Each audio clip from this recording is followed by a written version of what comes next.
The panel is Ryan YEE. Ryan YEE is a voice actor for movies and soap operas, and he's also a wicked rad, is that a thing? Wicked rad? That's real old school. Wicked rad. He's a streamer and a YouTuber. I think those are the right words. He goes under the name Cold Murking. Cold Murking. If you want to follow him, bust out your phones, get on YouTube, and follow him on Cold Murking and Cold Murking TV on Twitch. So he gets on. How late do you stay up that night generally? We work now probably 8 p.m., so not too late. Oh, okay. You're not like these other guys. No, I'm an old man. You're like coherent and respectable. To a certain extent. Okay. All right, tell us a little bit about how you got into movies and voice acting, please, and about your channel. So as a kid, I used to watch a lot of anime, and later on I realized that there's actually people behind the voices. So I went to a con down in Miami called Shock Pop. It was a horror convention, and my biggest crush when it came to voice acting was Sean Schemmel, voice of Goku, right? I went to this horror con thinking, oh man, I'm just gonna meet these random people. I saw him out of nowhere, started crying.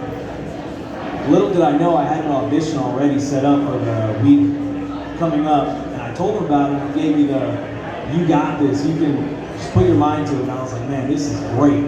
Went to the audition, and 2 weeks after the audition, I got called up for the part. And then after that, I did about 10 more shows, we did a movie. But I've been doing it since roughly 2016. And after I got my job in 2017, it's been on and off. But we're still going strong. I do a lot of fan dubs now. And yeah, I've been doing YouTube since 2013. As a kid, my dream was to become a YouTuber, get paid for it. I was 13 years old and I started getting paid for it. So that was real cool. And yeah. Cold Murking. Is that because you murk people? Exactly. Yes. Okay. Thank you. Does anyone have any questions for Ryan YEE? Okay.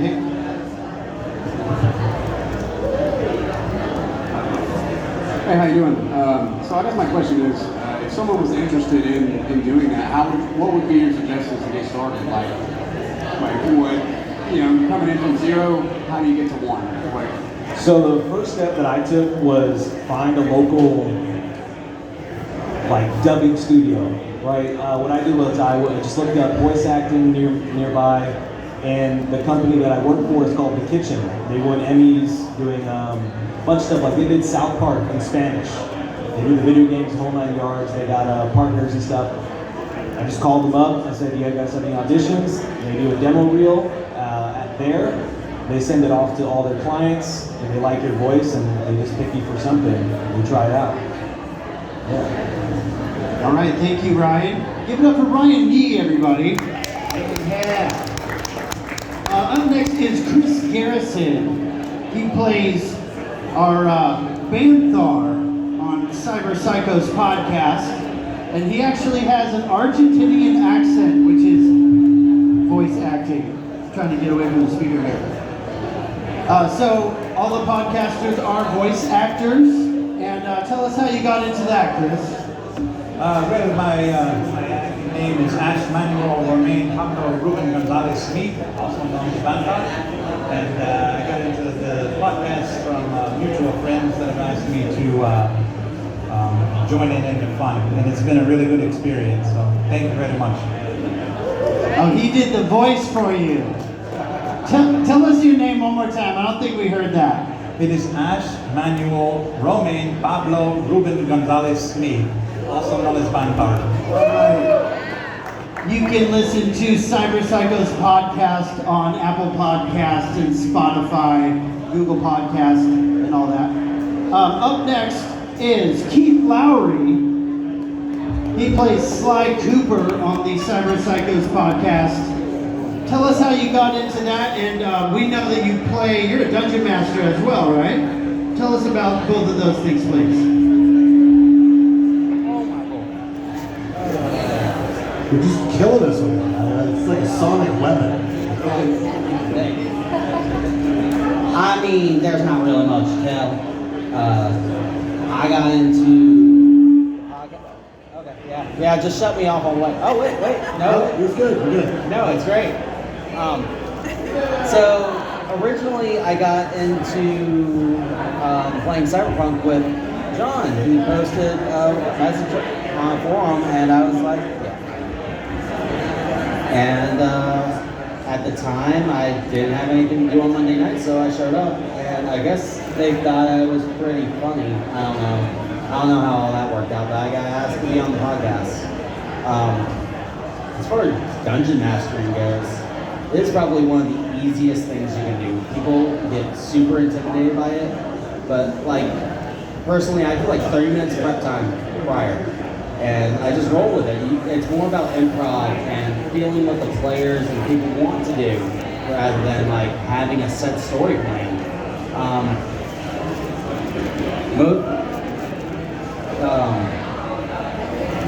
don't know where I'm going with this, but like. Just keep ranting. I enjoy it. I know, right? I just like to ramble. Yeah. I can talk for days. I know I can. Yes. You know I can, and you're not a real doctor. I am a real doctor. You are not a real doctor. Okay, hang on a second. J.M. Barry has a question for you, Keith Lowry. Thank you. When they said we could ask questions, my first question was how long would it really take to become a dungeon master? And you answered it, but I kind of guessed half an hour to like learn, but I thought, no, not half an hour of my time. If you really wanted to know, how long would it take you to understand how to get into the game? So like before I started dungeon mastering, I was listening to a lot of podcasts, again, just for the rules.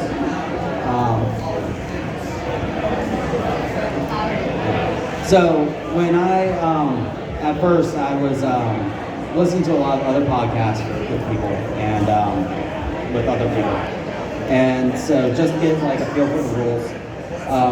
With Cyberpunk, it was a little bit different because I just kind of went in not knowing anything, and we kind of just like made it happen. It was a little weird. Like John was the one explaining a lot of rules to us in the beginning, and we would just open up the book. If you want to get into dungeon mastering, the best thing to do is to literally buy whatever book or whatever system you want to play. Just skim through it, take your time, don't read it in depth, but like look over it, get familiar with what's going on in some way, shape, or form, whether that be listening to a podcast of people doing it, watching people explain rules on YouTube, or like reading books. That's always like the classic way to do it, of course. But like once you get into it, you won't know what to expect until after you've already started your first session, unfortunately. Like there's still times when I'm like, hold on, what's the rule on this? How is this supposed to play out? And you'll have to go and look it up. 90% of being a dungeon master is just having fun with it and being able to, just roll with the punches. Improv, yeah. Improvisation. She has another question for you, Keith. So at which part of this learning and rolling does creativity really come in? Is it if you're creative in your answers to what is thrown upon you? How does that work? So I'll plan for a session, like I said, about 30 minutes prior to the session. And that's basically just major plot points. Everything else is just plot points, yeah. Like what I would like to happen in the story. I do have a story going on for everything that I do. It's just that sometimes players don't want to follow that story. They're like, no, we don't want to follow the dragon who just burned down the village. We want to go into this random cave. All right, cool. Well, guess what? Now that dragon's in that cave. Nice. Yeah, you can change the story as your players want to trip you up as a dungeon master, but you're saying you only trained as a dungeon master for 30 minutes? No, like total time. It probably took me like 2 years to really feel comfortable, like even considering myself a dungeon master. But looking back, I realized that was just me being insecure about what I could do. if you want to do it, it's just something that you just gotta jump in the deep end and do. Don't be Otherwise, scared to be a dungeon master. It's not scary. It's not scary. Most people that just want to play and have a good time, and even if you're thinking like me in my own home game, I don't like. I don't really think my story is that great. My players love it though, and that's what matters to me. All right, thank you. Keith Lowry, everybody. You can catch him on the Cyber Cyclist podcast. Our final lovely person on the panel is BryceJW, and Bryce is YouTube famous. This dude is streaming all the time. You can catch him down at Contender Esports, jacked in on the headphones, and just talking to people from all over the world. And I did check out his YouTube page, and he has thousands and thousands of followers. Bryce, can you tell us like when you started and maybe where you're going with this? Yeah. Talk right into the mic. Will his mic work? I think. Will we hear his story? Test 1 2 3. Okay, we do. All right. So how I started YouTube was because I have. Well, first off, I'm a YouTuber with a disability. So because I have a disability, my whole life I've had struggles and had issues. But I decided myself I have to have a dream, and ever since I was little, I was like, I have to have a dream. I have to push myself to have a dream, or else I wouldn't be successful, or else I wouldn't have a job or something. So I decided to have a dream, and ever since I was little, it was to be a YouTuber or something like an actor, because I used to love acting. I used to love theater. I used to love gaming. I still do. But I worked hard. Like I've been doing this for like 10 years, and I started on Twitch. I started on Twitch, and it was a slow grind, but I eventually, after like the 10th year, I eventually started really growing. I have a huge following, and I do a lot of gaming, like Geometry Dash, and Geometry Dice? no Dash. Dash. Geometry Dash. Yeah, and but like I was saying about the disability thing, like I knew I would have a lot of struggles in life, so the dream just kept me going and going. Because a lot of days I would not want to get up or do something, but then I remembered I have my dream, I have my goal. I want to be a big YouTuber, and now I finally have that.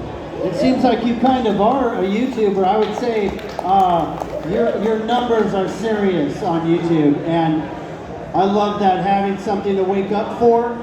You get on, and YouTube's your happy place, maybe.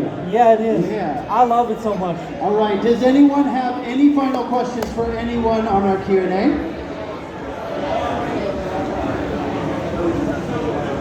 wanted to ask the last guy, what do you do on your channel? I do gaming, just chatting, like IRL. I do a lot of Geometry Dash, like I said. I do a lot of games, but I also do like skits. Sometimes I do a lot of live streaming, mainly just live streaming, but sometimes I do like skit videos or funny videos, and I like saw him doing Smash Brothers. and Smash Brothers, yeah. A lot of gaming, yeah. Yeah, so he gets this massive chat going, and it's just scrolling. I couldn't believe it when I got on live with him one night, and it's legit. Anyone else have anything to say before we close this out? I got a question for him real quick. How do you build up your subscribers? Because I spent probably a year during and after Rona sitting there in a Deadpool muscle suit and a stupid Rick wig for nobody, for like 3 people at the most. Partial nudity. Well, Yeah, I even tried that. Yeah, and it didn't work. I'm not about He had a foot page. I lost 3 subscribers, but I gained 2. well, I think first of all, keep away from the nudity, because YouTube or whatever platform you want to do it on. Most of the platforms, unless you do a porn site, doesn't like that stuff. They'll demonetize you. They'll take you down. But for me, growing the channel, growing as much people as I have, was just it wasn't just luck. my personality. It was my ability to be myself. Like YouTube's perfect for me because I can just be myself and have fun. And if I'm having fun, then everyone's gonna have fun. If I'm not having fun, no one's gonna have fun. So I show my real side too, but for the most part, I show myself, be myself all the time and have fun, and people always come to that. Also, the algorithm, as they always say, is cheesy and corny, but finding the right niche and find the right community is perfect. Is a perfect way, okay, to grow. The smaller the community, the easier it is to grow. For me, Geometry Dash is a big community, but knowing the right people in that community, doesn't matter what community, knowing the right people in that community. Like for instance, y'all do like podcasts and stuff, knowing the right podcasters and cosplayers and comedians and stuff, talking to those people, like Ryan did with his with Sean Schimmel, just going out and meeting people, like going to cons and stuff, but also getting in contact like on Twitter and stuff. That's a big way. Networking is a huge way to grow. So you were being yourself, and Nat Monday was dressed. What were you dressed up as? I was in a Deadpool muscle suit and a Rick Sanchez wig. Yeah. But I think the important thing is I was also being myself. But I just evidently have a crap personality. No, People just don't you like have to me. get a personality is what you need to do. Yes. Where can I get one of those personalities? Jim June has a question here. Try Jim- Dollar General. I actually just wanted to add on to what he was saying about gaining more followers. Definitely getting into a certain niche is helpful. I had a lot of problems. I like to do a lot of different things, and I ran into a lot of issues with who are my followers, you know? Yeah. Who's the main person watching this? And the main person watching is cosplayers, so I try to put out more things that other cosplayers are doing. You know, you have to look at the trends, listen to probably the music, pop culture, all that. But remember, you can always go out of your niche. Yeah, but and you can have multiple pages as well. yeah, I would wait to have a decent following before you go out of your niche and before you get out of your community. Because once you grow your community, that's when you can. Once they like you for who you are and what you do, that's when you can move to a different to like variety and stuff. Like that was my biggest problem, was doing variety so much. So that's when I stick with one game, which was Geometry and Smash Bros. That's when the viewers started to rise up. It's also based on the algorithm and your titles and thumbnails. Thumbnails and titles are really important because otherwise people won't be able to find you. If you just say like Deadpool, and if you say I am Deadpool and I'm naked, then they won't see that. I feel naked would get you some. So like, what's a good YouTube title if you're putting up a video? Like, is there any? Yes. That would be clickbait, obviously. Well, yeah, don't be clickbait, but if you like, for instance, like I do like geometry, so like I say Geometry Dash in the first title. That usually gets a lot of people that like Geometry Dash. Then I do dash or slash or backslash. Then I do what the game or what the ideal of the thing, what the subject matter, and then I do a funny little clip. Okay, what about hashtags? Hashtags go in the description. How many hashtags should you put in the description? 3. 3, everybody. 3 hashtags. Y'all need to calm down with hashtags. I would say this though, on TikTok it's different. On TikTok it's TikTok- different. on Why is it TikTok different it's with different. hashtags? It is. I agree. On TikTok, I actually have a notes, and in my note page, I have all my hashtags because I'm lazy and I just copy and paste. But the nice thing about that is that I know that I'm hitting the same niche of people every single time, which is my people, and I love them. So I always hit up like the cosplay community and the roleplay community, the steampunk community, because I like to make my own costume. I will also say that I didn't mean to interrupt, but I will also say that yank and twist, like for the Deadpool guy, do research and then whatever the most popular Deadpool or whatever you want to do in that subject, and do your own spin on it, if that makes sense. like Yank and Twist, as Ludwig and some other people call it. Yeah. So get in the niche and do your own spin on that. Absolutely. I would say just Whatever celebrity is popular too. Just Yeah, whatever yeah. that is. Just hate them is super hard. No, I'm just messing with you. So I'll say like a lot of my stuff is very cutesy because I mean I'm rainbows and butterflies and I shoot out glitter from my eyes. If I could, I would. Yeah. But they would be like glitter laser beads, okay? But my point is that like that's my personality even out of costume. You know, I like to make people happy. So I just make sure to pick cosplays that complement my personality. So that way people know, yeah, this is me. This is the real deal. This is what you're getting 24/7 in costume or out. I usually do all of my titles begin with exposed, and then I write whatever else. Yeah, that works. These two lovely ladies also have thousands of followers on TikTok and Instagram. He had a Do we have a question. question over here? So this is for the Dungeon Masters in regards to like homebrew / world building type stuff. Is there anything for someone that's trying to like get into that, or is there anything that you wish you knew when you started out, sort of getting away from the pre-written modules and Y'all have a writing good your day. own worlds or adventures? Have a good day. I was saying I thought y'all were leaving, so I was saying have a good day. But how are you? When I'm world building, especially for things like say 5e, in my campaign, I gave each of the player characters a secret about the world that only they knew, and it kind of made them a little bit more invested. Another thing is, you don't have to do all the work. You do not have to do all the work.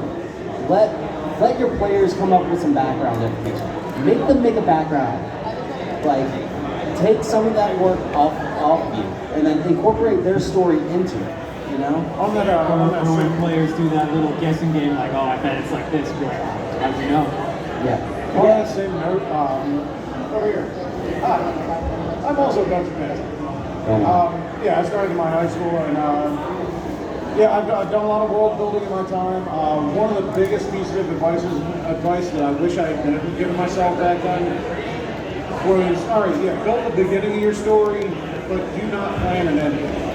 Yeah, because your players will ruin it. Agreed. Totally agree.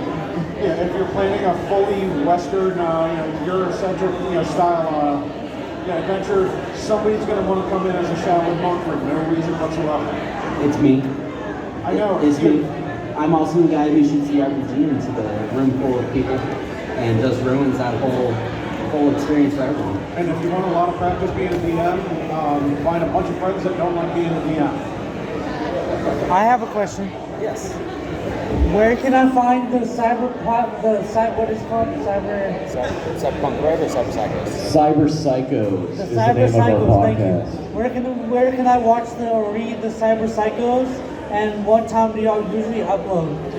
We upload every 2 weeks. John, do you want to field this, or do you want me to? Yeah, we post every 2 weeks on every podcast platform. So Spotify has been our number one.